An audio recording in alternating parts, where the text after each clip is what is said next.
Hi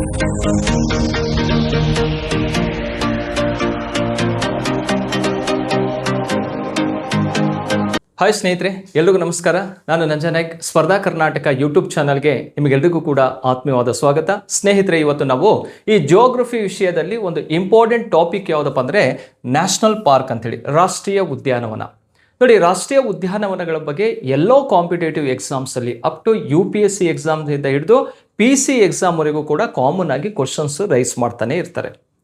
ಅದರಲ್ಲೂ ಕೂಡ teacher recruitment ಅಂತ ಬಂದಾಗ ನೋಡಿ, HSTR, GPSTR ಮತ್ತು PSTR ಈ ಮೂರು ಎಕ್ಸಾಮಲ್ಲೂ ಕೂಡ ರಾಷ್ಟ್ರೀಯ ಉದ್ಯಾನವನಕ್ಕೆ ಸಂಬಂಧಪಟ್ಟಂತಹ ಕ್ವಶನ್ಸ್ಗಳು ಕಾಮನ್ ಆಗಿ ಇರ್ತವೆ.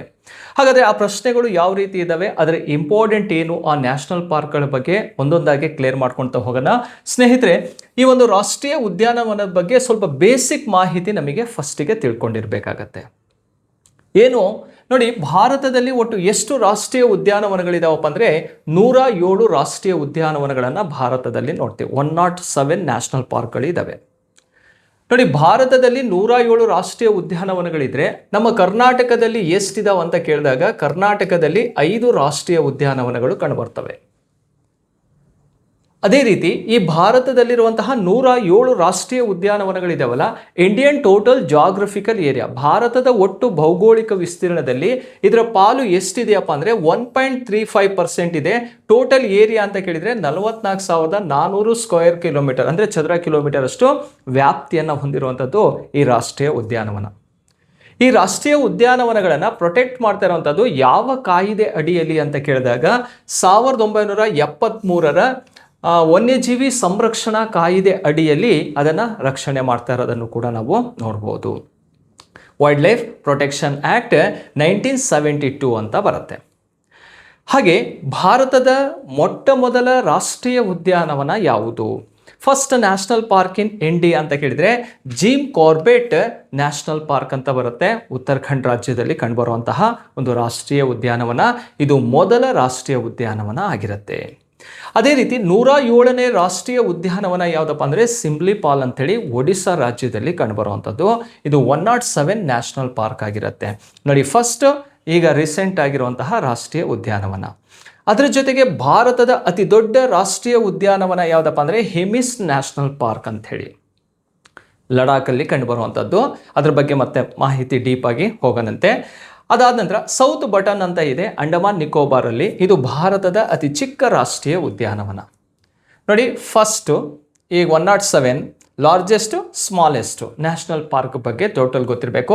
ಟೋಟಲ್ ಎಷ್ಟಿದೆ, ಏರಿಯಾ ಎಷ್ಟಿದೆ, ಪರ್ಸೆಂಟೇಜ್ ಎಷ್ಟಿದೆ, ಪ್ರೊಟೆಕ್ಷನ್ ಯಾವ ಆ್ಯಕ್ಟ್ ಅಂಡರಲ್ಲಿ ಮಾಡ್ತಾ ಇದೀವಿ ಅನ್ನುವಂತಹ ಮಾಹಿತಿಯನ್ನು ಇದು ಕಾಮನ್ ಆಗಿ ಎಕ್ಸಾಮ್ಸಲ್ಲಿ ನೇರ ಪ್ರಶ್ನೆಯಾಗಿ ಬರುವಂಥದ್ದು ಗೊತ್ತಿರಬೇಕು. ನೋಡಿ, ಈ ಒಂದು ನ್ಯಾಷನಲ್ ಪಾರ್ಕ್ ಎನ್ನುವಂಥದ್ದು ಬೇಸಿಕ್ ಈ ಮಾಹಿತಿಯನ್ನು ತಿಳ್ಕೊಂಡು ಒಂದೊಂದೇ ನ್ಯಾಷನಲ್ ಪಾರ್ಕನ್ನು ಕ್ಲಿಯರ್ ಮಾಡ್ಕೊಳ್ತಾ ಹೋಗೋಣ. ಅದಕ್ಕಿಂತ ಮುಂಚಿತವಾಗಿ ಸ್ನೇಹಿತರೆ, ಸ್ಪರ್ಧಾ ಕರ್ನಾಟಕ ಅಕಾಡೆಮಿ ಯೂಟ್ಯೂಬ್ ಚಾನಲ್ಗೆ ಸಬ್ಸ್ಕ್ರೈಬ್ ಆಗಿ. ಪ್ರತಿದಿನವೂ ಕೂಡ ವಿಡಿಯೋಸನ್ನು ಅಪ್ಲೋಡ್ ಮಾಡ್ತೀವಿ. ಈ ಒಂದು HSTR, GPSTR, PSTR ಮೂರು ಕೋರ್ಸಿಗೆ ಸಂಬಂಧಪಟ್ಟಂತಹ ವಿಡಿಯೋಸ್ಗಳು ನಿಮಗೆ ಸಿಗ್ತವೆ. ವಾಚ್ ಮಾಡ್ರಿ ಅಂತ ಹೇಳ್ತಾ, ಹಾಗೆ ಸ್ಪರ್ಧಾ ಕರ್ನಾಟಕ ಅಕಾಡೆಮಿಯ ವತಿಯಿಂದ ನಾವು ಆನ್ಲೈನ್ ಕೋರ್ಸನ್ನು ಕೂಡ ಲಾಂಚ್ ಮಾಡಿದ್ದೀವಿ ಟೀಚರ್ ರಿಕ್ರೂಟ್ಮೆಂಟಿಗೆ ಸಂಬಂಧಪಟ್ಟಂತೆ. ನೋಡಿ ಸ್ನೇಹಿತರೆ, HSTR, PSTR ಮತ್ತು GPSTR ಈ ಮೂರು ಕೋರ್ಸ್ಗಳು ನಿಮಗೆ ಆನ್ಲೈನಲ್ಲಿ ಸಿಗುತ್ತೆ. ಪ್ಲೇಸ್ಟೋರಲ್ಲಿ ಹೋಗಿ ಸ್ಪರ್ಧಾ ಕರ್ನಾಟಕ ಮೊಬೈಲ್ ಆ್ಯಪನ್ನು ಡೌನ್ಲೋಡ್ ಮಾಡ್ಕೊಳ್ಳಿ. ಸೊ ಅಲ್ಲಿ ಯಾವ ಕೋರ್ಸ್ ಬೇಕೋ ಕ್ಲಿಕ್ ಮಾಡಿ ಪೇಮೆಂಟ್ ಮಾಡಿದರೆ ನಿಮಗೆ ಚಾಪ್ಟರ್ ವೈಸಲ್ಲಿ ವೀಡಿಯೋಸ್ಗಳು ಸಿಗ್ತಾ ಹೋಗ್ತವೆ. ನೋಡಿ, ಇನ್ನು ವೀಡಿಯೋಸ್ಗಳು ಅಪ್ಲೋಡ್ ಮಾಡ್ತಾ ಇದ್ದೀವಿ. ನೀವು ನೋಟಿಫಿಕೇಶನ್ ಆಗೋಕ್ಕಿಂತ ಪೂರ್ವದಲ್ಲೇ ಆ ವೀಡಿಯೋಸ್ಗಳನ್ನು ವಾಚ್ ಮಾಡಿ ಆದಷ್ಟು ನೋಟ್ಸ್ ಮಾಡ್ಕೊಳ್ಳುವಂಥ ಒಂದು ಪ್ರಯತ್ನ ಮಾಡಿ. ಹಾಗೆ ಟೆಸ್ಟ್ ಸೀರೀಸನ್ನು ಕೂಡ ಅಟೆಂಡ್ ಮಾಡಿರಿ ಅಂತ ಹೇಳ್ತಾ, ಇದು ನಿಮಗೆ ಬೇಕಾಗಿರುವಂತಹ ಒಂದು ಇಂಪಾರ್ಟೆಂಟ್ ಟಾಪಿಕ್. ಇದು ಯಾವುದಪ್ಪ ಅಂದರೆ ಈ ಒಂದು ಆ್ಯಪನ್ನು ಪರ್ಚೇಸ್ ಮಾಡಿಕೊಂಡು ಈಗಲಿಂದನೇ ಸ್ಟಡಿ ಮಾಡ್ತಾ ಹೋಗಬೇಕಾಗತ್ತೆ. ಹಾಗಾದರೆ ಸ್ನೇಹಿತರೆ, ನಮ್ಮ ಸ್ಪರ್ಧಾ ಕರ್ನಾಟಕ ಅಕಾಡೆಮಿ ಶಿವಮೊಗ್ಗದಲ್ಲಿ ನಾವು ಆಫ್ಲೈನ್ ಕೋರ್ಸು ಕೂಡ ರನ್ ಮಾಡ್ತಾ ಇರುವಂಥದ್ದು ಕಳೆದ 15 ವರ್ಷಗಳಿಂದ. ನೋಡಿ, ಆಫ್ಲೈನ್ ಕೋರ್ಸ್ ನಿಮಗೆ KS, ಬ್ಯಾಂಕಿಂಗು, SSC, RRB, ಅದರ ಜೊತೆಗೆ PSI ಎಲ್ಲ ಮತ್ತು ಟೀಚರ್ ರಿಕ್ರೂಟ್ಮೆಂಟಿಗೆ ಸಂಬಂಧಪಟ್ಟಂತಹ ಎಲ್ಲ ಬ್ಯಾಚ್ಗಳು ನಮಗೆ ಅವೈಲೇಬಲ್ ಇರ್ತವೆ. ನೀವು ಆಫ್ಲೈನಿಗೆ ಬರೋದಾದರೂ ಕೂಡ ಆಫ್ಲೈನ್ ಒಂದು ಮಾಹಿತಿಯನ್ನು ನೀವು ಪಡ್ಕೊಂಡು ಇಲ್ಲಿಗೆ ಆಫ್ಲೈನ್ ಅಡ್ಮಿಷನನ್ನು ಕೂಡ ತಗೋಬಹುದು. ಓಕೆ ಸ್ನೇಹಿತರೆ, ಹಾಗಾದರೆ ಇವತ್ತಿನ ಒಂದು ಮೊದಲನೇ ಪ್ರಶ್ನೆ ಯಾವುದು? ರಾಷ್ಟ್ರೀಯ ಉದ್ಯಾನವನಗಳಿಗೆ ಸಂಬಂಧಪಟ್ಟಂತೆ ನೋಡಿದಾಗ ನೋಡಿ, ಭಾರತದ ಅತಿ ದೊಡ್ಡ ರಾಷ್ಟ್ರೀಯ ಉದ್ಯಾನವನ ಯಾವುದು? ಆಲ್ರೆಡಿ ನಿಮಗೆ ಫಸ್ಟಿಗೆ ಹೆಡಿಂಗಲ್ಲೇ ಹೇಳಿದ್ದೆ. ನೋಡಿ, ಭಾರತದ ಅತಿ ದೊಡ್ಡ ರಾಷ್ಟ್ರೀಯ ಉದ್ಯಾನವನ ಯಾವುದಪ್ಪ ಅಂದ್ರೆ ಹೆಮಿಸ್ ನ್ಯಾಷನಲ್ ಪಾರ್ಕ್ ಅನ್ನುವಂಥದ್ದು largest national park in India. ನೋಡಿ, ಭಾರತದ ಅತಿ ದೊಡ್ಡದಾದಂತಹ ಹೆಮಿಸ್ ನ್ಯಾಷನಲ್ ಪಾರ್ಕ್ ಅನ್ನುವಂಥದ್ದು ಲಡಾಖ್ ಅಲ್ಲಿ ಕಂಡುಬರುತ್ತೆ. ಇದು ನಾಟ್ ಓನ್ಲಿ ಇಂಡಿಯಾ, ಭಾರತಕ್ಕಷ್ಟೇ ಸೀಮಿತ ಅಲ್ಲ, ದಕ್ಷಿಣ ಏಷ್ಯಾದಲ್ಲೇ ಅತಿ ದೊಡ್ಡ ರಾಷ್ಟ್ರೀಯ ಉದ್ಯಾನವನ, largest national park in south Asia ಅಂತ ಕೇಳಿದರೆ ಅದು ಯಾವುದಪ್ಪ ಅಂದರೆ ಹೆಮಿಸ್ ರಾಷ್ಟ್ರೀಯ ಉದ್ಯಾನವನ ಆಗಿರುತ್ತೆ. ಹಾಗಾಗಿ ಹೆಮಿಸ್ ನ್ಯಾಷನಲ್ ಪಾರ್ಕ್ ಬಗ್ಗೆ ನಮಗೆ ಗೊತ್ತಿರಬೇಕಾಗತ್ತೆ. ನೋಡಿ, ಹಾಗಾದರೆ ಹೆಮಿಸ್ ನ್ಯಾಷನಲ್ ಪಾರ್ಕ್ ಒಂದು ಬೇಸಿಕ್ ಮಾಹಿತಿಯನ್ನು ತಿಳ್ಕೊಳ್ಳೋದಾದರೆ ಎಲ್ಲಿದೆ ಅಂತ ಕೇಳಿದರೆ ಅದು ಲಡಾಖಲ್ಲಿ ಕಂಡುಬರೋದು. ನೀವು ಹಳೆ ಮಾಹಿತಿಯನ್ನು ಏನಾದ್ರು ತಿಳ್ಕೊಳ್ಳೋಕೆ ಹೋದರೆ ಅದು ಜಮ್ಮು ಕಾಶ್ಮೀರ್ ಅಂತ ತೋರಿಸುತ್ತೆ. ಆದರೆ ಈಗ ಕೇಂದ್ರಾಡಳಿತ ಪ್ರದೇಶ ಲಡಾಖಲ್ಲಿ ಕಂಡುಬರುವಂಥದ್ದೇ ಈ ಹೆಮಿಸ್ ನ್ಯಾಷನಲ್ ಪಾರ್ಕ್ ಆಗಿರುತ್ತೆ. ಇಲ್ಲಿ ಪ್ರಮುಖವಾಗಿ ಕಂಡುಬರುವಂತಹ ಪ್ರಾಣಿ ಪ್ರಭೇದಗಳು ಯಾವ್ಯಾವುದು ಅಂತ ಕೇಳಿದಾಗ ನೋಡಿ, ರಣಹದ್ದು ಕಂಡುಬರುತ್ತೆ ಈ ಒಂದು ರಾಷ್ಟ್ರೀಯ ಉದ್ಯಾನವನ ಭಾಗದಲ್ಲಿ. ಹಾಗೆ ಹಿಮಚಿರತೆ ಕಂಡುಬರುತ್ತೆ, ಲಾಪರ್ಡ್ ಅಂತ ಕಂಡುಬರುತ್ತೆ. ಹಿಮಚಿರತೆಗಳನ್ನು ಕೂಡ ನೋಡ್ಬೋದು. ಹಾಗೆ ಟಿಬೇಟಿಯನ್ ತೋಳಗಳು ಕಂಡುಬರ್ತವೆ, ಇದು ಟಿಬೇಟಿಯನ್ ತೋಳ ಅಂತಾನೆ ಕರಿತೀವಿ. ಇವು ಮೂರು ಕೂಡ ಯಾವ ರಾಷ್ಟ್ರೀಯ ಉದ್ಯಾನವನದಲ್ಲಿ ಕಂಡುಬರುತ್ತೆ ಅಂತ ಕೇಳಿದಾಗ ಹೆಮಿಸ್ ರಾಷ್ಟ್ರೀಯ ಉದ್ಯಾನವನದಲ್ಲಿ ಕಂಡುಬರುವಂಥದ್ದು. ಕ್ಲಿಯರ್ ಸ್ನೇಹಿತರೆ? ಮೊದಲನೇ ಪ್ರಶ್ನೆಗೆ ಇಷ್ಟು ಮಾಹಿತಿಯನ್ನು ನಾವು ತಿಳ್ಕೋಬೇಕಾಗತ್ತೆ. ನೆಕ್ಸ್ಟ್ ಸೆಕೆಂಡ್ ಕ್ವಶನಿಗೆ ಹೋಗೋಣ. ದಾಚಿಗಮ್ ರಾಷ್ಟ್ರೀಯ ಉದ್ಯಾನವನ ಯಾವ ರಾಜ್ಯದಲ್ಲಿದೆ ಅಂತ ಕೇಳಿರುವಂಥದ್ದು. ನೋಡಿ, ದಾಚಿಗಮ್ ನ್ಯಾಷನಲ್ ಪಾರ್ಕ್ ಇರುವಂಥದ್ದು ಯಾವ ಸ್ಟೇಟಲ್ಲಿ ಇದೆಯಪ್ಪ ಅಂದರೆ ಇದು ಜಮ್ಮು ಕಾಶ್ಮೀರದಲ್ಲಿ ಕಂಡುಬರುವಂತಹ ಒಂದು ಪ್ರಮುಖವಾದಂತಹ ಒಂದು ರಾಷ್ಟ್ರೀಯ ಉದ್ಯಾನವನ. ಯಾವ ಸ್ಟೇಟಲ್ಲಿದೆ ಅಥವಾ ಯೂನಿಯನ್ ಟೆರಿಟರಿ? ಜಮ್ಮು ಕಾಶ್ಮೀರದಲ್ಲಿ ಕಂಡುಬರುವಂಥದ್ದು. ಹಾಗಾದರೆ ದಾಚಿಗಮ್ ಎನ್ನುವಂಥದ್ದು ಎಲ್ಲಿ ನಿಯರೆಸ್ಟ್ ಸಿಟಿ ಯಾವುದಿದೆ ಅಂತ ಕೇಳಿದಾಗ ಇದು ಶ್ರೀನಗರದ ಸಮೀಪದಲ್ಲಿ ಕಂಡುಬರುತ್ತೆ. ಜಮ್ಮು ಕಾಶ್ಮೀರದ ಶ್ರೀನಗರದ ಸಮೀಪದಲ್ಲಿ ಕಂಡುಬರುವಂತಹ ಒಂದು ರಾಷ್ಟ್ರೀಯ ಉದ್ಯಾನವನ ಯಾವುದಪ್ಪ ಅಂದರೆ ದಾಚಿಗಮ್ ನ್ಯಾಷನಲ್ ಪಾರ್ಕ್. ನೋಡಿ, ದಾಚಿಗಮ್ ನ್ಯಾಷನಲ್ ಪಾರ್ಕಲ್ಲಿ ಯಾವ ಪ್ರಾಣಿ ಪ್ರಸಿದ್ಧಿಯಾಗಿದೆ ಅಪ್ಪ ಅಂದರೆ ಹಂಗೂಲ್ ಅಂತ ಹೇಳಿ ಕಂಡುಬರುತ್ತೆ. ಅದು ಕಾಶ್ಮೀರಿ ಜಿಂಕೆ ಅಂತಲೂ ಕೂಡ ಕರೆಯುವಂಥದ್ದು. ಸೊ ಹಾಗಾದರೆ ಅದನ್ನು ಇಲ್ಲಿ ಮ್ಯಾಪಲ್ಲೇ ನೋಡ್ಬೋದು, ಇದೆ ಕಾಶ್ಮೀರಿ ಜಿಂಕೆ ಆಗಿರುತ್ತೆ. ಇದು ಎಲ್ಲಿ ಕಂಡು ಬರುತ್ತಪ್ಪ ಅಂದರೆ ದಾಚಿಗಮ್ ರಾಷ್ಟ್ರೀಯ ಉದ್ಯಾನವನದಲ್ಲಿ ಕಂಡು ಬರುವಂತಹ ಪ್ರಮುಖ ಪ್ರಾಣಿ ಪ್ರಭೇದವಾಗಿರುತ್ತೆ. ರೈಟ್? ನೋಡಿ, ಒಂದು ಲಡಾಖಲ್ಲಿ ಯಾವುದು ಅಂತ ಗೊತ್ತಾಯಿತು. ಎರಡನೇದು ಜಮ್ಮು ಕಾಶ್ಮೀರದಲ್ಲಿರುವಂತಹ ರಾಷ್ಟ್ರೀಯ ಉದ್ಯಾನವನದ ಪರಿಚಯನೂ ಕೂಡ ನಮಗೆ ಗೊತ್ತಾಯಿತು. ನೆಕ್ಸ್ಟ್ ಹೋಗೋಣ. ಪಿನ್ ವ್ಯಾಲಿ ರಾಷ್ಟ್ರೀಯ ಉದ್ಯಾನವನ ಯಾವ ರಾಜ್ಯದಲ್ಲಿದೆ ಅಂತ ಇದೆ. ನೋಡಿ, ಪಿನ್ ವ್ಯಾಲಿ ನ್ಯಾಷನಲ್ ಪಾರ್ಕ್ ಇರುವಂಥದ್ದು ಹರಿಯಾಣ, ಉತ್ತರಾಖಂಡ್, ಹಿಮಾಚಲ್ ಪ್ರದೇಶ್ ಮತ್ತು ಪಂಜಾಬ್ ರಾಜ್ಯ ಅಂತ ಇದೆ. ಪಿನ್ ವ್ಯಾಲಿ ಕಂಡುಬರೋದು ಹಿಮಾಚಲ ಪ್ರದೇಶದಲ್ಲಿ ಕಂಡುಬರುವಂತಹ ಒಂದು ಪ್ರಮುಖವಾದಂತಹ ಒಂದು ರಾಷ್ಟ್ರೀಯ ಉದ್ಯಾನವನವಾಗಿರುತ್ತೆ. ಹಾಗಾದರೆ ಈ ಪಿನ್ ವ್ಯಾಲಿ ನ್ಯಾಷನಲ್ ಪಾರ್ಕಲ್ಲಿ ಪ್ರಮುಖವಾಗಿ ನೋಡೋದಾದರೆ ಯಾವ ಪ್ರಾಣಿ ಫೇಮಸ್ ಅಂತ ಕೇಳಿದರೆ ಇಲ್ಲಿ ಹಿಮಚಿರತೆಯೂ ಕೂಡ ಕಂಡುಬರುತ್ತೆ. ಅದರ ಜೊತೆಗೆ ಸೈಬೀರಿಯನ್ ಐಬೆಕ್ಸ್ಗಳು ಕಂಡುಬರ್ತಾವೆ, ಅಂದರೆ ಕಾಡು ಮೇಕೆ ಅಂತ ಕರಿತೀವಿ. ಈ ರೀತಿ ಕಂಡುಬರ್ತಾವೆ ನೋಡಿ, ಇದು ಸೈಬೀರಿಯನ್ ಕಾಡು ಮೇಕೆ ಅಂತ ಕರಿತೀವಿ, ಅದನ್ನು ಸೈಬೀರಿಯನ್ ಐಬೆಕ್ಸ್ ಅಂತಲೇ ಕರೆಯುವಂಥದ್ದು. ಹಾಗಾದರೆ ಯಾವ ಸ್ಟೇಟಲ್ಲಿ ಕಂಡುಬರುತ್ತೆ? ಹಿಮಾಚಲ್ ಪ್ರದೇಶದಲ್ಲಿ. ಆ ಹಿಮಾಚಲ ಪ್ರದೇಶದಲ್ಲಿ ಪಿನ್ ವ್ಯಾಲಿ ಇದೆಯಲ್ಲ, ಅಲ್ಲಿ ನಿಯರೆಸ್ಟ್ ಆಗಿರುವಂತಹ ಒಂದು ಪ್ರಮುಖವಾದಂತಹ ಕಣಿವೆ ಯಾವುದಪ್ಪ ಅಂದರೆ ಲಾಹುಲ್ ಕಣಿವೆ ಮತ್ತು ಸ್ಪಿಟಿ ಕಣಿವೆ ಅಂತ ಕಂಡುಬರ್ತಾವೆ. ಲಾಹುಲ್ ಮತ್ತು ಸ್ಪಿಟಿ ವ್ಯಾಲಿ ಅಂತ ಕಂಡುಬರ್ತವೆ. ಆ ವ್ಯಾಲಿ ಏರಿಯಾದಲ್ಲಿ ಕಂಡುಬರುವಂತಹ ಒಂದು ನ್ಯಾಷನಲ್ ಪಾರ್ಕ್ ಯಾವುದಪ್ಪ ಅಂದರೆ ಪಿನ್ ವ್ಯಾಲಿ ರಾಷ್ಟ್ರೀಯ ಉದ್ಯಾನವನವಾಗಿರುತ್ತೆ. ಕ್ಲಿಯರಾ? ಯಾವುದಿದೆ ಅಂತ ಕೇಳಿದರೆ ಇಲ್ಲಿ ಸೈಬೀರಿಯನ್ ಐಬೆಕ್ಸ್ಗಳು ಅತಿ ಹೆಚ್ಚು ಕಂಡುಬರುವಂಥದ್ದು ಈ ಒಂದು ಪಿನ್ ವ್ಯಾಲಿ ನ್ಯಾಷನಲ್ ಪಾರ್ಕಲ್ಲಿ. ನೆಕ್ಸ್ಟ್ ಕ್ವಶನಿಗೆ ಹೋಗೋಣ. ನೋಡಿ, ರಾಮಗಂಗಾ ರಾಷ್ಟ್ರೀಯ ಉದ್ಯಾನವನ ಮೊದಲ ಹೆಸರೇನು? ಈಗ ರಾಮಗಂಗಾ ನ್ಯಾಷನಲ್ ಪಾರ್ಕ್ ಅಂತ ಕರಿತೀವಿ ನಾವು ಅದನ್ನು.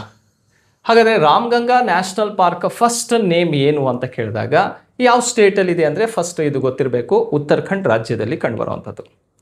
ಈಗ ಇದಕ್ಕೆ ರಾಮಗಂಗಾ ರಾಷ್ಟ್ರೀಯ ಉದ್ಯಾನವನ ಅಂತ ಯಾಕೆ ಹೆಸರು ಕೊಟ್ಟಿದ್ದೀವಿ ಅಂದರೆ ರಾಮಗಂಗಾ ನದಿ ಅಂತ ಒಂದು ನದಿ ಹರಿಯುತ್ತೆ. ಆ ನದಿ ಈ ಭಾಗದಲ್ಲಿ ಹರಿಯೋದ್ರಿಂದ ಅದನ್ನು ರಾಮಗಂಗಾ ನ್ಯಾಷನಲ್ ಪಾರ್ಕ್ ಅಂತಲೇ ಕರೆದಿರುವಂಥದ್ದು.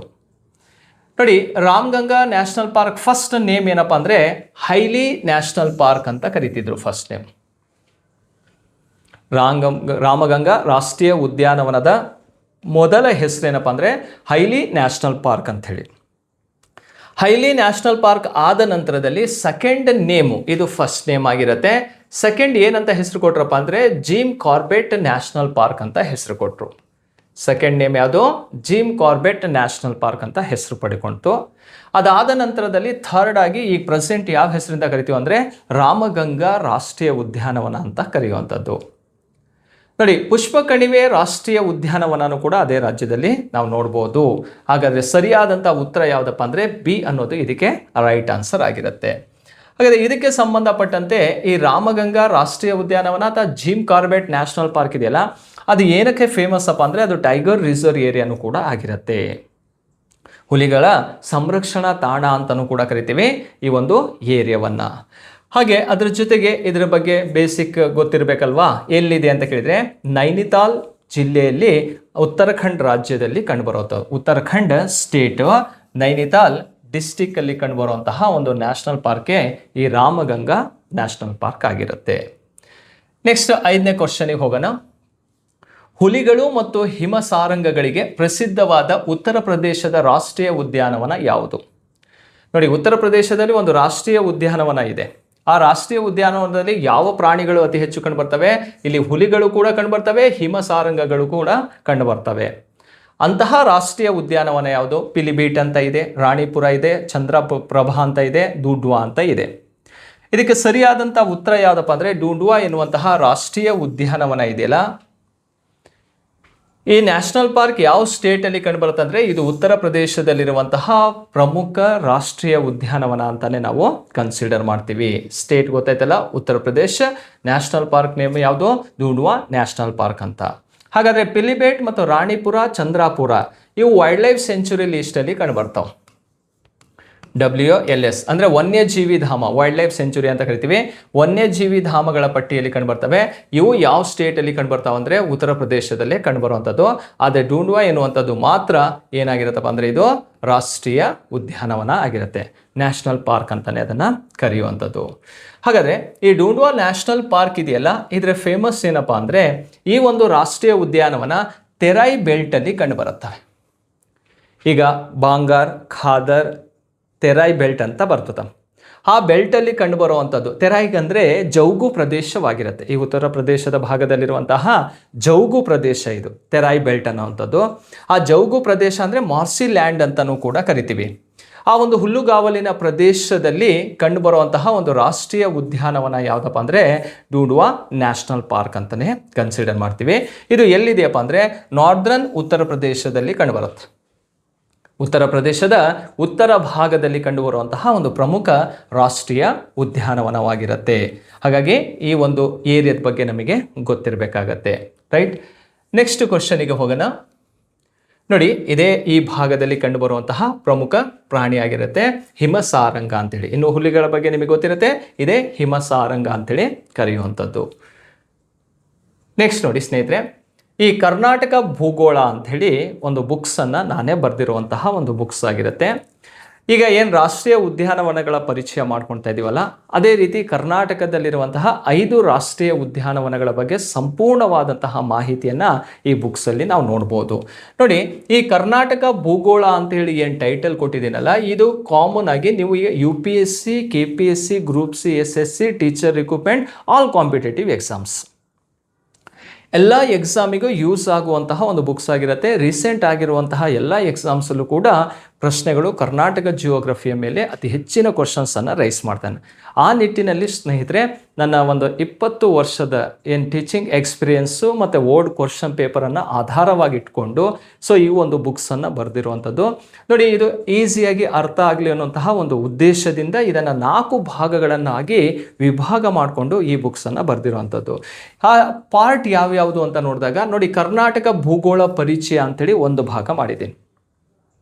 ಈ ಕರ್ನಾಟಕ ಭೂಗೋಳ ಪರಿಚಯದಲ್ಲಿ ಒಟ್ಟು 20 ಅಧ್ಯಾಯಗಳು ಕಂಡುಬರ್ತವೆ. 20 ಚಾಪ್ಟರ್ಸನ್ನು ಇಲ್ಲಿ ಫೋಕಸ್ ಮಾಡಿರುವಂಥದ್ದು.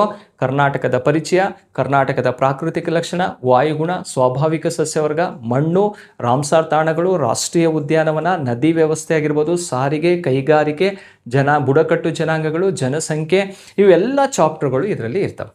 20 ಚಾಪ್ಟರ್ಗಳು ಒಂದೊಂದು ಕಾನ್ಸೆಪ್ಟು ಕೂಡ ಕ್ಲಿಯರ್ ಆಗಿರುವಂಥ ಮಾಹಿತಿಯನ್ನು ಒಳಗೊಂಡಿರುತ್ತೆ. ಯಾವ ರೀತಿ ಎಕ್ಸಾಮಲ್ಲಿ ಪ್ರಶ್ನೆ ಬರ್ಬೋದು ಅದನ್ನು ಕೀ ಪಾಯಿಂಟ್ ವೈಸಲ್ಲಿ ಕೈಪಿಡಿ ರೀತಿಯಲ್ಲಿ ಆ 20 ಚಾಪ್ಟರ್ಗಳ ಮಾಹಿತಿ ನಿಮಗೆ ಸಿಗುತ್ತೆ. ಅದರ ಜೊತೆಗೆ ಸ್ನೇಹಿತರೆ, ಕರ್ನಾಟಕದಲ್ಲಿರುವಂತಹ 31 ಜಿಲ್ಲೆಗಳು, ಯಾವ್ಯಾವ ಜಿಲ್ಲೆಗಳು ಏನೇನು ಇಂಪಾರ್ಟೆಂಟು, ಆ ಜಿಲ್ಲೆ ಯಾವ ಜಿಲ್ಲೆಗಳೊಂದಿಗೆ ಗಡಿಯನ್ನು ಹಂಚ್ಕೊಂಡಿದ್ದಾವೆ ಅಥವಾ ಇತರೆ ರಾಜ್ಯಗಳೊಂದಿಗೆ ಏನಾದ್ರು ಗಡಿ ಹಂಚ್ಕೊಂಡಿದ್ರೆ ಅವು ಮಾಹಿತಿ ಇದೆ. ಅಲ್ಲಿರುವಂತಹ ಹಿಸ್ಟಾರಿಕಲ್ ಪ್ಲೇಸ್ ಆಗಿರ್ಬೋದು, ಅಲ್ಲಿರುವಂತಹ ಜಿಯೋಗ್ರಫಿಕಲಿ ಇಂಪಾರ್ಟೆಂಟ್ ಏನೇನು ಕಾನ್ಸೆಪ್ಟ್ ಇದಾವೋ ಅವೆಲ್ಲ ಮಾಹಿತಿಗಳು ಕರ್ನಾಟಕದ 31 ಜಿಲ್ಲೆಗಳ ಬಗ್ಗೆ ಈ ಒಂದು ಬುಕ್ಸಲ್ಲಿ ನಿಮಗೆ ಸಿಗುತ್ತೆ. ಹಾಗೆ ಅದರ ಜೊತೆಗೆ ಸ್ನೇಹಿತರೆ ಕರ್ನಾಟಕದ ಐತಿಹಾಸಿಕ ಸ್ಥಳಗಳು ಭಾಗ 3ರಲ್ಲಿ ಕರ್ನಾಟಕದ ಹಿಸ್ಟಾರಿಕಲ್ ಪ್ಲೇಸ್ಗಳ ಬಗ್ಗೆನೂ ಕೂಡ ಮಾಹಿತಿ ಸಿಗತ್ತೆ. ಅದರ ಜೊತೆಗೆ ಇದುವರೆಗೂ ಕರ್ನಾಟಕ ಜಿಯೋಗ್ರಫಿಯಲ್ಲಿ ಕೇಳಿರುವಂತಹ ಏನು ಕಾಂಪಿಟೇಟಿವ್ ಎಕ್ಸಾಮಲ್ಲಿ ಅಪ್ ಟು UPSC ಇಂದ PC ಎಕ್ಸಾಮ್ ಟೀಚರ್ಸ್ ರಿಕ್ರೂಟ್ಮೆಂಟಲ್ಲಿ ಕೇಳಿರುವಂತಹ ಎಲ್ಲ ಪ್ರಶ್ನೆಗಳನ್ನು ಒಳಗೊಂಡಂತಹ ಕೀ ಉತ್ತರಗಳನ್ನು ಕೂಡ ಹಾಕಿದ್ದೀನಿ. ಇದುವರೆಗೂ ಅಪ್ ಟು 2026ವರೆಗೆ ಆಗಿರುವಂತಹ ಎಕ್ಸಾಮ್ಸ್ ಏನಿದಾವಲ್ಲ ಅಷ್ಟು ಪ್ರಶ್ನೆ ಪತ್ರಿಕೆಗಳು ನಿಮಗೆ ಇದರಲ್ಲಿ ಸಿಗ್ತವೆ. ಅದರ ಜೊತೆಗೆ ಕೀ ಉತ್ತರನೂ ಕೂಡ ಸಿಗುತ್ತೆ. ನೋಡಿ, ಆಲ್ರೆಡಿ ಬುಕ್ಸು ಭಾಳಷ್ಟು ಮಾರುಕಟ್ಟೆಯಲ್ಲಿ ವಿದ್ಯಾರ್ಥಿಗಳು ಅದನ್ನು ತೆಗೆದುಕೊಂಡಿದ್ದಾರೆ, ಓದಿದ್ದಾರೆ, ಅದರ ಬಗ್ಗೆ ಒಂದು ಒಳ್ಳೆಯ ಒಪಿನಿಯನ್ ಕೂಡ ಕೊಟ್ಟಿದ್ದಾರೆ. ನೋಡಿ, ಈ ಬುಕ್ಸ್ ನಿಮಗೆ ಏನಾದ್ರು ಬೇಕಿದ್ರೆ ಇಲ್ಲಿರುವಂತಹ ನಂಬರಿಗೆ ಕಾಲ್ ಮಾಡಿ, 9008515660ಗೆ ಕಾಲ್ ಮಾಡಿ ನಿಮ್ಮ ಮನೆ ಬಾಗಿಲಿಗೆ ಈ ಬುಕ್ಸನ್ನು ತಲುಪುವಂತಹ ಒಂದು ಕೆಲಸವನ್ನು ನಾವು ಮಾಡ್ತೀವಿ ಅಂತ ಹೇಳ್ತಾ ಸ್ನೇಹಿತರೆ ನೆಕ್ಸ್ಟ್ ಪ್ರಶ್ನೆಗೆ ಹೋಗೋಣ. ಈ ಕೆಳಗಿನವುಗಳಲ್ಲಿ ಯಾವುದು ಬಂಗಾಳ ಹುಲಿಗಳಿಗೆ ಹೆಸರುವಾಸಿಯಾದ ರಾಷ್ಟ್ರೀಯ ಉದ್ಯಾನವನವಾಗಿದೆ? ಬೆಂಗಾಲ್ ಟೈಗರ್ ಅಂತಾನೆ ಕರಿತೀವಿ. ಆ ಬಂಗಾಳದ ಹುಲಿಗಳಿಗೆ ಪ್ರಸಿದ್ಧಿ ಪಡೆದಿರುವಂತಹ ರಾಷ್ಟ್ರೀಯ ಉದ್ಯಾನವನ ಯಾವುದಪ್ಪ ಅಂದರೆ ಜಿಮ್ ಕಾರ್ಬೆಟ್ ಇದೆ, ಸುಂದರ್ಬನ್ ಇದೆ, ಕಾಜಿರಂಗ ಇದೆ, ಗಿರ್ ಅಂತ ಇದೆ. ಇದಕ್ಕೆ ಆನ್ಸರ್ ಯಾವುದು ಅಂತ ಕೇಳಿದರೆ ಸುಂದರ್ಬನ್ ಇದೆಯಲ್ಲ, ಈ ಸುಂದರ್ಬನ್ ರಾಷ್ಟ್ರೀಯ ಉದ್ಯಾನವನ ಯಾವುದಕ್ಕೆ ಫೇಮಸ್ ಅಪ್ಪ ಅಂದರೆ ಬೆಂಗಾಲ್ ಟೈಗರ್ಗಳಿಗೆ ಫೇಮಸ್ ಇರುವಂತಹ ಒಂದು ರಾಷ್ಟ್ರೀಯ ಉದ್ಯಾನವನ. ಅತಿ ಹೆಚ್ಚು ಕಂಡು ಬರ್ತಾವೆ. ಈ ಸುಂದರ್ಬನ್ ಫಾರೆಸ್ಟ್ ಏರಿಯಾ ಏನಿದೆಯಲ್ಲ ಇದು ಮ್ಯಾಂಗ್ರೋವ್ ಫಾರೆಸ್ಟ್ ಇರುವಂತಹ ಒಂದು ಪ್ರದೇಶವಾಗಿರುತ್ತೆ. ಆ ಮ್ಯಾಂಗ್ರೋವ್ ಫಾರೆಸ್ಟ್ ಝೋನಲ್ಲಿ ಈ ಬೆಂಗಾಲ್ ಟೈಗರ್ಗಳು ಅತಿ ಹೆಚ್ಚು ಕಂಡು ಬರ್ತವೆ. ಅದರ ಜೊತೆಗೆ ಜಿಮ್ ಕಾರ್ಬೆಟ್ ಅಂದರೆ ಉತ್ತರಾಖಂಡ ರಾಜ್ಯದಲ್ಲಿ ಕಂಡುಬರುವಂತಹ ಒಂದು ರಾಷ್ಟ್ರೀಯ ಉದ್ಯಾನವನ. ಕಾಜಿರಂಗ ನ್ಯಾಷನಲ್ ಪಾರ್ಕ್ ಅನ್ನುವಂಥದ್ದು ಅಸ್ಸಾಂ ರಾಜ್ಯದಲ್ಲಿ ಕಂಡುಬರ್ತವೆ. ಹಾಗೆ ಗಿರ್ ನ್ಯಾಷನಲ್ ಪಾರ್ಕ್ ಅನ್ನುವಂಥದ್ದು ಗುಜರಾತ್ ರಾಜ್ಯದಲ್ಲಿ ಕಂಡುಬರುತ್ತೆ. ಈ ಗಿರ್ ನ್ಯಾಷನಲ್ ಪಾರ್ಕ್ ಇದೆಯಲ್ಲ ಏಷಿಯಾಟಿಕ್ ಲಯನ್ ಬಗ್ಗೆ ಫೇಮಸ್ ಇರುವಂಥ, ಏಷ್ಯಾದ ಸಿಂಹಗಳಿಗೆ ಪ್ರಸಿದ್ಧಿ ಪಡೆದಿರುವಂತಹ ಭಾರತದ ಏಕೈಕ ರಾಷ್ಟ್ರೀಯ ಉದ್ಯಾನವನ ಯಾವುದಪ್ಪ ಅಂದರೆ ಅದು ಗಿರ್ ನ್ಯಾಷನಲ್ ಪಾರ್ಕ್ ಆಗಿರುತ್ತೆ. ನೋಡಿ, ಯಾವ್ಯಾವ ರಾಜ್ಯದಲ್ಲಿ ಯಾವ್ಯಾವ ರಾಷ್ಟ್ರೀಯ ಉದ್ಯಾನವನ ಇದೆ ಅನ್ನೋದು ಕೂಡ ನಮಗೆ ಇಲ್ಲಿ ಗೊತ್ತಾಯಿತು. ಹಾಗಾದರೆ ಕೊಟ್ಟಿರುವಂತಹ ಬೆಂಗಾಲ್ ಟೈಗರ್ ಯಾವ ನ್ಯಾಷನಲ್ ಪಾರ್ಕಲ್ಲಿ ಇದೆ ಅಂತ ಕೇಳಿದರೆ ಸುಂದರ್ಬನ್ಸ್ ನ್ಯಾಷನಲ್ ಪಾರ್ಕಲ್ಲಿ ಕಂಡು ಬರೋದನ್ನು ನಾವು ನೋಡ್ಬೋದು. ಇದೇ ಬೆಂಗಾಲ್ ಟೈಗರ್ ಆಗಿರುತ್ತೆ. ಬಂಗಾಳದ ಹುಲಿ ಅಂತ ನೋಡಿದಾಗ ಅದರ ಮೇಲೆ ಬ್ಲ್ಯಾಕ್ ಪಟ್ಟಿಗಳು ಕಾಮನ್ ಆಗಿ ಇದ್ದೇ ಇರ್ತವೆ. ಇದು ನೋಡಿದ್ರೇ ಇದು ಭಾರತದಲ್ಲಿ ಕಂಡು ಬರುವಂತಹ ಪ್ರಮುಖ ಹುಲಿ ಪ್ರಭೇದಗಳಾಗಿರೋದನ್ನು ನಾವು ನೋಡ್ಬೋದು. ರೈಟ್, ನೋಡಿ ಸ್ನೇಹಿತರೆ, ನೋಡಿ the royal Bengal tiger is most famously associated with the Sundarban national park. ಯಾವ ರಾಷ್ಟ್ರೀಯ ಉದ್ಯಾನವನ? ಸುಂದರ್ಬನ್ ನ್ಯಾಷನಲ್ ಪಾರ್ಕಲ್ಲಿ ಕಂಡುಬರ್ತೇವೆ. ಸ್ಟೇಟ್ ಕೇಳಿದರೆ ವೆಸ್ಟ್ ಬೆಂಗಾಲಲ್ಲಿ ಕಂಡುಬರುವಂಥದ್ದು. ನೆಕ್ಸ್ಟ್ ಕ್ವಶನಿಗೆ ಹೋಗೋಣ. ಭಾರತದ ಅತಿ ದೊಡ್ಡ ಹುಲಿ ಅಭಯಾರಣ್ಯ ಯಾವ ರಾಜ್ಯದಲ್ಲಿದೆ?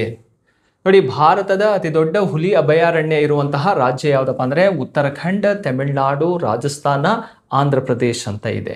ಇದಕ್ಕೆ ಸರಿಯಾದಂತಹ ಉತ್ತರ ಯಾವುದಪ್ಪ ಅಂದರೆ ಆಂಧ್ರ ಪ್ರದೇಶದಲ್ಲಿ ಭಾರತದ ಅತಿ ದೊಡ್ಡದಾದಂತಹ ಹುಲಿ ಅಭಯಾರಣ್ಯ ಕಂಡುಬರುತ್ತವೆ. ಅದು ಕೇವಲ ಆಂಧ್ರ ಪ್ರದೇಶಕ್ಕಷ್ಟೇ ಸೀಮಿತ ಅಲ್ಲ, ಆಂಧ್ರ ಮತ್ತು ತೆಲಂಗಾಣ ರಾಜ್ಯದ ಗಡಿಯಲ್ಲಿ ಕಂಡುಬರುವಂಥದ್ದು. ಸೊ ಇದ್ರ ಬಗ್ಗೆ ನಾವು ತಿಳ್ಕೊಳ್ಳೋದಾದರೆ ಸ್ನೇಹಿತರೆ, ನೋಡಿ ಆಂಧ್ರ ಪ್ರದೇಶ್ ಮತ್ತು ತೆಲಂಗಾಣ ರಾಜ್ಯದ ಗಡಿ ಭಾಗದಲ್ಲಿ ಕಂಡುಬರುವಂಥದ್ದು. ನೋಡಿ, ಇದು ನಲ್ಲಾ ಮಲ್ಲಾ ಹಿಲ್ಸಲ್ಲಿ ಕಂಡುಬರುತ್ತೆ. ಇದು ಯಾವ ಬೆಟ್ಟದ ಸಾಲಿನಲ್ಲಿ ಕಂಡುಬರುತ್ತೆ ಅಂದರೆ ನಲ್ಲಾ ಮಲ್ಲಾ ಹಿಲ್ಸಲ್ಲಿ ಕಂಡುಬರುವಂಥದ್ದು. ಇದನ್ನು 1978ರಲ್ಲಿ ಪ್ರಾರಂಭಿಸಲಾಗುತ್ತೆ. ಟೈಗರ್ ರಿಸರ್ವ್ ಅಂತ ಘೋಷಣೆ ಮಾಡಿದ್ದು 1983ರಲ್ಲಿ. ಇದನ್ನು ನಾಗಾರ್ಜುನ ಸಾಗರ ಹುಲಿ ಸಂರಕ್ಷಣಾ ತಾಣ ಅಂತಲೂ ಕೂಡ ಕರೆಯುವಂಥದ್ದು. ಇದು ಭಾರತದಲ್ಲೇ ಅತಿ ಹೆಚ್ಚು ಹುಲಿಗಳನ್ನು ಹೊಂದಿರುವಂತಹ ಅಭಯಾರಣ್ಯ ಅಂತಲೂ ಕೂಡ ಕರಿತೀವಿ. ನೋಡಿ, ಹುಲಿ ಸಂರಕ್ಷಣಾ ತಾಣವಾಗಿ 83ರಲ್ಲಾಯಿತು.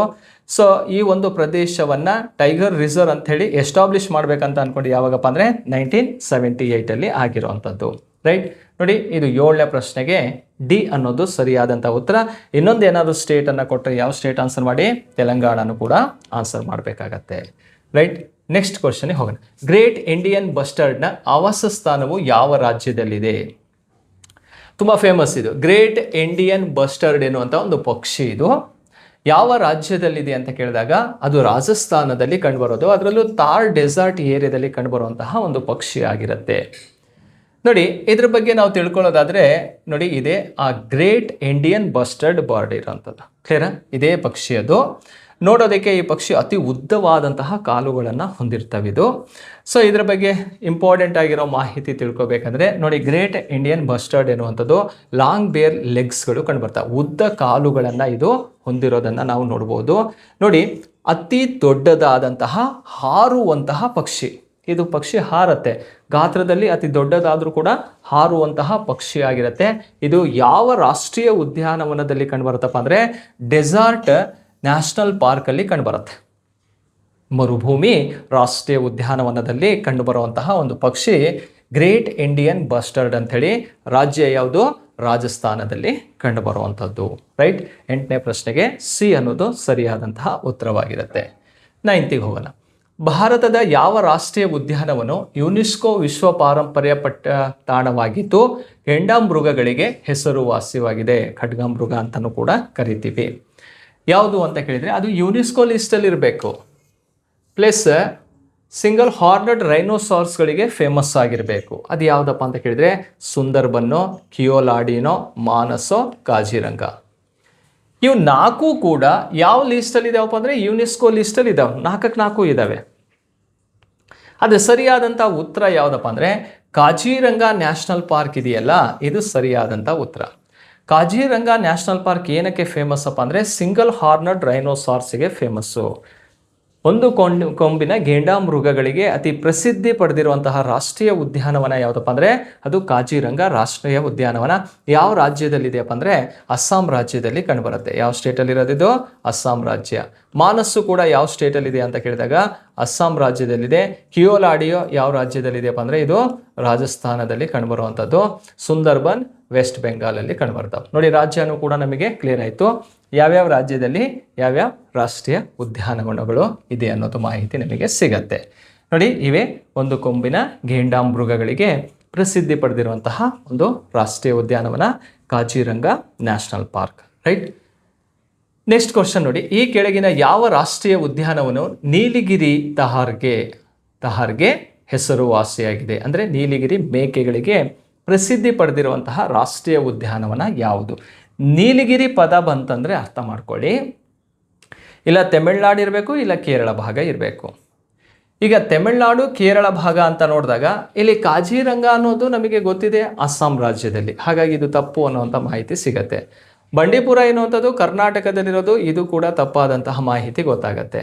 ಮಾನಸ್ಸು ಕೂಡ ಎಲ್ಲಿದೆಯಪ್ಪ ಅಂದರೆ ಅಸ್ಸಾಂ ರಾಜ್ಯದಲ್ಲಿ ಕಂಡುಬರುತ್ತೆ. ಹಾಗಾದರೆ ಸರಿಯಾದಂಥ ಉತ್ತರ ಯಾವುದಪ್ಪ ಅಂದರೆ ಎರ್ವಿಕುಲಂ ಅಂಥೇಳಿ ಯಾವ ರಾಜ್ಯದಲ್ಲಿ ಕಂಡುಬರುತ್ತಿದೋ ಕೇರಳ ರಾಜ್ಯದಲ್ಲಿ ಕಂಡುಬರುವಂಥದ್ದು. ರೈಟ್. ಹಾಗಾದರೆ ಈ ಒಂದು ನೀಲಗಿರಿ ತಹರ್ ಎನ್ನುವಂತಹದ್ದು ಎಲ್ಲಿ ಕಂಡುಬರ್ತಪ್ಪ ಅಂದರೆ ಎರ್ವಿಕುಲಂ ರಾಷ್ಟ್ರೀಯ ಉದ್ಯಾನವನದಲ್ಲಿ ಕಂಡುಬರುವಂಥದ್ದು. ನೋಡಿ ಎರ್ವಿಕುಲಂ ನ್ಯಾಷನಲ್ ಪಾರ್ಕ್ ಅನ್ನುವಂಥದ್ದು ಯಾವ ಭಾಗದಲ್ಲಿದೆ ಅಂದರೆ ಇಡುಕ್ಕಿ ಜಿಲ್ಲೆಯಲ್ಲಿ ಕಂಡುಬರುತ್ತೆ. ಕೇರಳದ ಯಾವ ಜಿಲ್ಲೆಯಲ್ಲಿ ಕಂಡುಬರುತ್ತೆ? ಇಡುಕ್ಕಿ ಜಿಲ್ಲೆ ಮತ್ತು ಎರ್ವಿಕುಲಂ ಡಿಸ್ಟಿಕಲ್ಲಿ ಗಡಿಯನ್ನು ಹಂಚಿಕೊಂಡಿರುವಂತಹ ಒಂದು ಪ್ರಮುಖವಾದಂತಹ ನ್ಯಾಷನಲ್ ಪಾರ್ಕ್ ಆಗಿರುತ್ತೆ. ಸೊ ನೋಡಿ ಅದರಲ್ಲಿ ಯಾವ ಪ್ರಾಣಿ ಇದೆ ಅಂತ ನಮಗೆ ಗೊತ್ತಾಯಿತು. ಯಾವ್ದು ಕಂಡುಬರುತ್ತೆ? ನೀಲಗಿರಿ ತಹಾರ್ ಎನ್ನುವಂಥದ್ದು ಕಂಡುಬರುತ್ತೆ. ಇದೇ ನೀಲಗಿರಿ ತಹಾರ್ ಅಂತ ಅಥವಾ ಮೇಕೆ ಜಾತಿಗೆ ಸೇರಿರುವಂತಹ ಒಂದು ಪ್ರಾಣಿ ಅಂತಲೇ ಕರೆಯುವಂಥದ್ದು. ರೈಟ್. ನೆಕ್ಸ್ಟ್ ಕ್ವಶನ್ ನೋಡಿ, ಭಾರತದ ಜೀವಗೋಳ ಮೀಸಲು ಪ್ರದೇಶ ನಂದಾದೇವಿ ಯಾವ ರಾಜ್ಯದಲ್ಲಿದೆ? ನಂದಾದೇವಿ ಬಯೋಸ್ಫಿಯರ್ ರಿಸರ್ವ್ ಯಾವ ಸ್ಟೇಟಲ್ಲಿದೆ ಅಂತ ಕೇಳಿರೋವಂಥದ್ದು. ನೋಡಿ ಸಿಕ್ಕಿಂ ರಾಜ್ಯ, ಉತ್ತರಾಖಂಡ, ಮೇಘಾಲಯ, ಹಿಮಾಚಲ್ ಪ್ರದೇಶ್ ಅಂತ ಇದೆ. ನೋಡಿ ನಂದಾದೇವಿ ಅನ್ನುವಂಥದ್ದು ಯಾವ ಸ್ಟೇಟಲ್ಲಿ ಕಂಡುಬರುತ್ತೆ ಅಂದರೆ ಉತ್ತರಾಖಂಡ್ ರಾಜ್ಯದಲ್ಲಿ ಕಂಡುಬರುವಂತಹ ಒಂದು ಬಯೋಸ್ಫಿಯರ್ ರಿಸರ್ವ್ ಆಗಿರುತ್ತೆ. ಓಕೆ, ಜೀವಗೋಳ ಮೀಸಲು ಪ್ರದೇಶ ಇರುವಂಥದ್ದು ಉತ್ತರಾಖಂಡ್ ರಾಜ್ಯದಲ್ಲಿ ನಾವು ನೋಡ್ಬೋದು. ರೈಟ್. ಸೊ ಇದರ ಬಗ್ಗೆ ನೋಡೋದಾದರೆ ಈ ಒಂದು ಬಯೋಸ್ಫಿಯರ್ ರಿಸರ್ವ್ ಅನ್ನು ಯಾವಾಗ ಸ್ಥಾಪನೆ ಮಾಡಲಾಯ್ತಪ್ಪ ಅಂದರೆ 1982ರಲ್ಲಿ ಸ್ಥಾಪನೆ ಆಗುತ್ತೆ. ಇದನ್ನು ಯುನೆಸ್ಕೋ ಪಟ್ಟಿಗೆ ಯಾವಾಗ ಸೇರಿಸ್ತಾರಪ್ಪ ಅಂದರೆ 1988 ವಿಶ್ವ ಪಾರಂಪರ್ಯ ಪಟ್ಟಿಗೆ ಇದನ್ನು ಸೇರಿಸೋದನ್ನು ನೋಡ್ಬೋದು. ನೆಕ್ಸ್ಟ್ ನೋಡಿ, ಸುಲ್ತಾನ್ಪುರ ಪಕ್ಷಿಧಾಮ ಯಾವ ರಾಜ್ಯದಲ್ಲಿದೆ ಅಂತ. ಸುಲ್ತಾನ್ಪುರ ಬರ್ಡ್ ಸೆಂಚುರಿ ಸ್ಟೇಟ್ ಅಂತ ಕೇಳಿದರೆ ಇದು ಹರಿಯಾಣ ರಾಜ್ಯದಲ್ಲಿ ಕಂಡುಬರುವಂತಹ ಒಂದು ಪಕ್ಷಿಧಾಮವಾಗಿರುತ್ತೆ. ಅದರ ಜೊತೆಗೆ ಸುಲ್ತಾನ್ಪುರ ನ್ಯಾಷನಲ್ ಪಾರ್ಕ್ ಅಂತಲೂ ಕೂಡ ಕೇಳ್ತಾನೆ. ಸುಲ್ತಾನ್ಪುರ ರಾಷ್ಟ್ರೀಯ ಉದ್ಯಾನವನನೂ ಕೂಡ ಯಾವ ರಾಜ್ಯದಲ್ಲಿದೆ ಅಂದರೆ ಹರಿಯಾಣ ರಾಜ್ಯದಲ್ಲಿ ಕಂಡುಬರೋದನ್ನು ನೋಡ್ಬೋದು. ನೋಡಿ, ಗುರ್ಗಾಂವ್ ಎನ್ನುವಂತಹ ಡಿಸ್ಟಿಕಲ್ಲಿ ಕಂಡುಬರುತ್ತೆ, ಹರಿಯಾಣ ಸ್ಟೇಟಲ್ಲಿರುವಂತಹ ಒಂದು bird century plus national park ಯಾವುದು, ಸುಲ್ತಾನ್ಪುರ ಅನ್ನುವಂಥದ್ದು ಕಂಡುಬರುವಂಥದ್ದು. ಓಕೆ, ನೆಕ್ಸ್ಟ್ ಕ್ವಶನ್ ನೋಡಿ ಸ್ನೇಹಿತರೆ, ಬರ್ಡ್ ಸೆಂಚುರಿ ಅಂದರೆ ಪಕ್ಷಿಗಳು ಅತಿ ಹೆಚ್ಚು ಕಂಡುಬರುವಂತಹ ಒಂದು ರಾಷ್ಟ್ರೀಯ ಉದ್ಯಾನವನ ಆಗಿರುತ್ತೆ, ಅದು ಕೂಡ ಗೊತ್ತಿರಲಿ. ನೆಕ್ಸ್ಟ್ ನೋಡಿ, ಈ ಕೆಳಗಿನವುಗಳಲ್ಲಿ ಯಾವುದು ಸರಿಯಾಗಿ ಹೊಂದಾಣಿಕೆಯಾಗಿದೆ ಅಂತ ಹೊಂದಿಸಿ ಬರೆಯೋದ್ರ ಕೊಟ್ಟಿದ್ದಾನೆ. 4 ಆಪ್ಷನಲ್ಲಿ ಯಾವುದು ಸರಿ ಇದೆ ಅಂತ ಗೊತ್ತಿರಬೇಕು. ರಣಥಂಬೂರು ಎನ್ನುವಂಥದ್ದು ಯಾವ ರಾಜ್ಯದಲ್ಲಿದೆ ಅಂದರೆ ರಾಜಸ್ಥಾನದಲ್ಲಿ ಇದೆಯೇ ಇಲ್ಲ ಅಂತ ಕೇಳಿದರೆ ಅದು ರಾಜಸ್ಥಾನದಲ್ಲೇ ಇರುವಂಥದ್ದು. ಹಾಗಾದರೆ ರಣಥಂಬೂರು ಎನ್ನುವಂಥದ್ದು ರಾಜಸ್ಥಾನದಲ್ಲಿ ಇದೆ ಅಂದರೆ ಇದೇ ಸರಿಯಾದಂತಹ ಉತ್ತರ. ಇನ್ನು 3 ತಪ್ಪಾಗಿರಲೇಬೇಕಲ್ವಾ. ನೋಡಿ, ಸಿಂಬ್ಲಿಪಾಲ್ ಎನ್ನುವಂಥದ್ದು ಬಿಹಾರ ಅಂತ ಇದೆ, ಬಿಹಾರದಲ್ಲಿಲ್ಲ. ಅದು ಇರುವಂಥದ್ದು ಯಾವ ಸ್ಟೇಟಲ್ಲಿಯಪ್ಪ ಅಂದರೆ ಒಡಿಸ್ಸಾ ರಾಜ್ಯದಲ್ಲಿ ಕಂಡುಬರುತ್ತೆ. ಮಾನಸ್ ಎನ್ನುವಂಥದ್ದು ಉತ್ತರ ಪ್ರದೇಶದಲ್ಲಿಲ್ಲ, ಅದು ಯಾವ ಸ್ಟೇಟಲ್ಲಿರುವಂಥದ್ದು ಅಸ್ಸಾಂ ರಾಜ್ಯದಲ್ಲಿ ಕಂಡುಬರುತ್ತೆ. ಬಂಡೀಪುರ ಅನ್ನುವಂಥದ್ದು ತಮಿಳುನಾಡಿನಲ್ಲಿ ಇಲ್ಲ, ಆ ಬಂಡೀಪುರ ಎನ್ನುವಂಥದ್ದು ಯಾವ ಸ್ಟೇಟಲ್ಲಿದೆ ಅಂದರೆ ಕರ್ನಾಟಕ ರಾಜ್ಯದಲ್ಲಿ ಇರುವಂಥದ್ದು. ಇದು ಕೂಡ ತಪ್ಪಾಗಿದೆ, ಇದು ತಪ್ಪಾಗಿದೆ, ಇದು ತಪ್ಪಾಗಿದೆ. ಹಾಗಾದರೆ ಸರಿಯಾದಂಥ ಉತ್ತರ ಎ ಅನ್ನೋದು ರೈಟ್ ಆನ್ಸರು. ಎಷ್ಟನೇ ಪ್ರಶ್ನೆಗೆ? 13 ಕ್ವಶನಿಗೆ ಗೊತ್ತಿರಬೇಕು. ನೆಕ್ಸ್ಟ್ ಹೋಗೋಣ. ಅಗಸ್ತ್ಯಮಲೆ ಜೀವಗೋಳವು ಯಾವ ರಾಜ್ಯದಲ್ಲಿ ಹರಡಿದೆ ಅಂದರೆ ಅಗಸ್ತ್ಯಮಲೆ ಬಯೋಸ್ಫಿಯರ್ ರಿಸರ್ವ್ ಎನ್ನುವಂಥದ್ದು ಯಾವ ಸ್ಟೇಟಲ್ಲಿ ಬಾರ್ಡರ್ ಶೇರ್ ಮಾಡ್ಕೊಂಡಿರುವಂತಹ ಕ್ವಶನ್ ಆಗಿರುತ್ತೆ. ಆಂಧ್ರ ಪ್ರದೇಶ್ ಕರ್ನಾಟಕ ಅಂತ ಇದೆ. ಆಂಧ್ರ ಪ್ರದೇಶ್ ಕರ್ನಾಟಕದಲ್ಲಿ ಅಗಸ್ತ್ಯಮಲೆ ಇಲ್ಲ. ತಮಿಳುನಾಡು ಕರ್ನಾಟಕ ಅಂತ ಇದೆ, ಕರ್ನಾಟಕದಲ್ಲಂತೂ ಅಗಸ್ತ್ಯಮಲೆ ಇಲ್ಲ. ಮಹಾರಾಷ್ಟ್ರ ಮಧ್ಯಪ್ರದೇಶ ಇದೆ, ಅಲ್ಲೂ ಕೂಡ ಇಲ್ಲ. ಹಾಗಾದರೆ ಇರುವಂಥದ್ದು ಯಾವುದಪ್ಪ ಅಂದರೆ ಕೇರಳ ಮತ್ತು ತಮಿಳುನಾಡು ಗಡಿಯಲ್ಲಿ ಕಂಡುಬರುವಂಥದ್ದೇ ಬಯೋಸ್ಫಿಯರ್ ಯಾವುದಪ್ಪ ಅಂದರೆ ಅಗಸ್ತ್ಯಮಲೆ ಬಯೋಸ್ಫಿಯರ್ ರಿಸರ್ವ್ ಆಗಿರುತ್ತೆ. ಸೊ ಅದನ್ನು ಮ್ಯಾಪಲ್ಲೂ ಕೂಡ ನಾವು ನೋಡ್ಬೋದು, ಅಗಸ್ತ್ಯಮಲೆ ಬಯೋಸ್ಫಿಯರ್ ರಿಸರ್ವ್. ನೋಡಿ, ಇದ್ರ ಬಗ್ಗೆ ಬೇಸಿಕ್ ಮಾಹಿತಿ ತಿಳ್ಕೊಳ್ಳೋದಾದರೆ ಇದು ಯಾವಾಗ ಎಸ್ಟಾಬ್ಲಿಷ್ ಆಯ್ತಪ್ಪ ಅಂದರೆ 2001ರಲ್ಲಿ ಆಗುತ್ತೆ. ನೋಡಿ, ರೆಕಗ್ನೈಸ್ಡ್ ಆಗಿ ಯುನೆಸ್ಕೋ ಲಿಸ್ಟಿಗೆ ಸೇರಿದ್ದು ಯಾವಾಗಪ್ಪ ಅಂತ ಕೇಳಿದರೆ 2016ರಲ್ಲಿ ಇದನ್ನು ವಿಶ್ವ ಪಾರಂಪರ್ಯ ಪಟ್ಟಿಗೆ ಸೇರಿಸಲಾಗುತ್ತೆ. ಯಾವ ರಾಜ್ಯದಲ್ಲಿದೆ ಅಂದರೆ ಕೇರಳ ಮತ್ತು ತಮಿಳುನಾಡು ಗಡಿ ಭಾಗದಲ್ಲಿ ಕಂಡುಬರುವಂತಹ ಒಂದು ಬಯೋಸ್ಫಿಯರ್ ರಿಸರ್ವ್ ಆಗಿರುತ್ತೆ. ಸೊ ಇದಕ್ಕೆ ಸಂಬಂಧಪಟ್ಟಂತೆ ಇಲ್ಲಿ ಮ್ಯಾಪಲ್ಲೂ ಕೂಡ ನಾವು ಕ್ಲಿಯರ್ ಮಾಡ್ಕೋಬೋದು ಅಗಸ್ತ್ಯಮಲೆ ಬಯೋಸ್ಫಿಯರ್ ರಿಸರ್ವ್ ಎಲ್ಲಿದೆ ಅಂಥೇಳಿ. ನೋಡಿ, ಇದು ನೀಲಗಿರಿ ಬಯೋಸ್ಫಿಯರ್ ರಿಸರ್ವ್. ಇದು ಇಲ್ಲಿ ಕಾಣಿಸ್ತಾ ಇದೆಯಲ್ಲ, ಇದು ನೀಲಗಿರಿ. ನೀಲಗಿರಿ ಕರ್ನಾಟಕ, ಕೇರಳ, ತಮಿಳುನಾಡು 3 ರಾಜ್ಯದಲ್ಲಿ ಗಡಿ ಹಂಚಿಕೊಂಡಿರುವಂಥದ್ದು. ನೋಡಿ, ಇದೇ ಅಗಸ್ತ್ಯಮಲೆ. ಅಗಸ್ತ್ಯಮಲೆ ನೋಡಿ ಈ ಕಡೆ ಕೇರಳದಲ್ಲೂ ಇದೆ, ಮತ್ತೊಂದು ಯಾವ ರಾಜ್ಯ ತಮಿಳುನಾಡಿನಲ್ಲಿ ಗಡಿ ಹಂಚಿಕೊಂಡಿರೋದನ್ನು ನೋಡ್ತೀವಿ. ಗಲ್ಫ್ ಆಫ್ ಮನ್ನಾರ್ ಅಂತ ಇದೆ, ಇದು ತಮಿಳುನಾಡಿನಲ್ಲಿ ಕಂಡುಬರುವಂಥದ್ದು. ನೆಕ್ಸ್ಟ್ ಗ್ರೇಟ್ ನಿಕೋಬಾರ್ ಅಂತ ಇದೆ, ಅಂಡಮಾನ್ ನಿಕೋಬಾರಲ್ಲಿ ಕಂಡುಬರ್ತವೆ. ರನ್ ಆಫ್ ಕಚ್ ಇದೆ ನೋಡಿ, ಗುಜರಾತ್ ರಾಜ್ಯದಲ್ಲಿದೆ. ಪಚಮಾರಿ ಅಂತ ಇದೆ, ಮಧ್ಯಪ್ರದೇಶದಲ್ಲಿ ಕಂಡುಬರುವಂಥದ್ದು. ನೆಕ್ಸ್ಟ್ ಅಚಾನಕ್ ಮಾರ್ ಅಮರಕಂಟಕ್ ಅಂತ ಇದೆ, ಛತ್ತೀಸ್ಗಢ ಮತ್ತು ಮಧ್ಯಪ್ರದೇಶ ಭಾಗದಲ್ಲಿದೆ. ಪನ್ನಾ ಮಧ್ಯಪ್ರದೇಶದಲ್ಲಿ ನೋಡ್ಬೋದು. ಸಿಂಪ್ಲಿಪಾಲ್ ಒಡಿಸ್ಸಾದಲ್ಲಿದೆ. ಸುಂದರ್ಬನ್ ವೆಸ್ಟ್ ಬೆಂಗಾಲಲ್ಲಿ ನೋಡ್ತೀವಿ. ನೋಕ್ರೇಕ್ ಮೇಘಾಲಯ. ಮಾನಸ್ ಅಸ್ಸಾಂ ರಾಜ್ಯದಲ್ಲಿ ಕಂಡುಬರೋದು. ದಿಬ್ರು ಸೈಕೋವಾ ಅಂತ ಇದೆ, ಇದು ಅಸ್ಸಾಂ ರಾಜ್ಯದಲ್ಲಿ ನೋಡ್ತೀವಿ. ದಿಬಾಂಗ್ ಅಂತ ಇದೆ, ಅರುಣಾಚಲ್ ಪ್ರದೇಶದಲ್ಲಿ ಕಂಡುಬರುವಂಥದ್ದು. ನೆಕ್ಸ್ಟು ಕಾಜಿರಂಗ ಅಂತ ಇದೆ, ಸಿಕ್ಕಿಂ ರಾಜ್ಯದಲ್ಲಿ. ನಂದಾದೇವಿ ನೋಡಿ ಉತ್ತರಾಖಂಡ್. ಕೋಲ್ಡ್ ಡೆಸರ್ಟ್ ಅಂತ ಇದೆ, ಶೀತ ಮರುಭೂಮಿ, ಹಿಮಾಚಲ್ ಪ್ರದೇಶದಲ್ಲಿ ಕಂಡುಬರ್ತವೆ. ಶೇಷಾಚಲಂ ಅಂತ ನೋಡಿ ಆಂಧ್ರ ಪ್ರದೇಶದಲ್ಲಿ ಇರುವಂಥದ್ದು. ಇವೆಲ್ಲ ಬಯೋಸ್ಫಿಯರ್ ರಿಸರ್ವ್ಗಳನ್ನು ನಾವು ಎಲ್ಲಿ ನೋಡ್ತೀವಪ್ಪ ಅಂತ ಕೇಳಿದಾಗ ಭಾರತದಲ್ಲಿ. ಹಾಗಾದರೆ ಭಾರತದಲ್ಲಿ ಒಟ್ಟು ಎಷ್ಟು ಬಯೋಸ್ಫಿಯರ್ ರಿಸರ್ವ್ಗಳಿದಾವಪ್ಪ ಅಂದರೆ 18 ನೋಡ್ತೀವಿ. ಜೀವಗೋಳದ ಮೀಸಲು ಪ್ರದೇಶಗಳ ಸಂಖ್ಯೆ ಭಾರತದಲ್ಲಿ ಎಷ್ಟಿದ್ದಾವೆ? 18 ಇದ್ದಾವೆ. ಆ 18 ಇಟ್ಕೊಂಡು ಯಾವ್ಯಾವ ರೀತಿ ಕ್ವಶನ್ಸ್ಗಳು ಬರ್ತವೆ. ಈಗ ನಾನು 2 ಬಯೋಸ್ಫಿಯರ್ ರಿಸರ್ವ್ ಬಗ್ಗೆ ಹೇಳಿದೆ ನಿಮಗೆ. ಒಂದು ನಂದಾದೇವಿ ಅಂತೇಳಿ, ಮತ್ತು ಇನ್ನೊಂದು ಯಾವುದೋ ಅಗಸ್ತ್ಯಮಲೆ. ನೀವೇನು ಮಾಡಬೇಕು, 18 ಬಯೋಸ್ಫಿಯರ್ ರಿಸರ್ವ್ ಲೀಸ್ಟನ್ನು ತಗೋಬೇಕು. ಆ 18ರಲ್ಲಿ ಯಾವ್ಯಾವ ರಾಜ್ಯದಲ್ಲಿ ಗಡಿ ಹಂಚ್ಕೊಂಡಿದ್ದಾವೆ ಅನ್ನೋದು ಕ್ಲಿಯರ್ ಇರಬೇಕು. ಅದರ ಜೊತೆಗೆ ಆ 18ರಲ್ಲಿ ಎಷ್ಟು ವಿಶ್ವ ಪಾರಂಪರ್ಯ ಪಟ್ಟಿಗೆ ಸೇರಿದಾವಂತನೂ ಕೂಡ ಒಂದು ಲೀಸ್ಟ್ ಮಾಡಿಕೊಂಡ್ರೆ ಇಂಥ ಪ್ರಶ್ನೆಗಳು ಬಂದರೆ ಈಸಿಯಾಗಿ ಆನ್ಸರನ್ನು ಮಾಡ್ಬೋದು. ನೋಡಿ ಸ್ನೇಹಿತರೆ, ಇವತ್ತಿನ ಈ ಒಂದು ವಿಡಿಯೋದಲ್ಲಿ ಎಷ್ಟು ಇಂಪಾರ್ಟೆಂಟ್ ಆಗಿರುವಂತಹ ಬಯೋಸ್ಫಿಯರ್ ರಿಸರ್ವ್, ಬರ್ಡ್ ಸೆಂಚುರಿ ಹಾಗೆ ಪ್ರಮುಖ ರಾಷ್ಟ್ರೀಯ ಉದ್ಯಾನವನಗಳ ಬಗ್ಗೆ ಮಾಹಿತಿಯನ್ನು ಪಡ್ಕೊಂಡಿದ್ದೀವಿ. ಸೊ ಈ ವಿಡಿಯೋ ಇಷ್ಟ ಆದರೆ ಲೈಕ್ ಮಾಡಿ, ಕಾಮೆಂಟ್ ಮಾಡಿ, ನಿಮ್ಮ ಫ್ರೆಂಡ್ಸಿಗೂ ಕೂಡ ಶೇರ್ ಮಾಡಿರಿ ಅಂತ ಹೇಳ್ತಾ ಇವತ್ತಿನ ಈ ಕಾನ್ಸೆಪ್ಟನ್ನು ಮುಗಿಸ್ತೀನಿ. Thank you.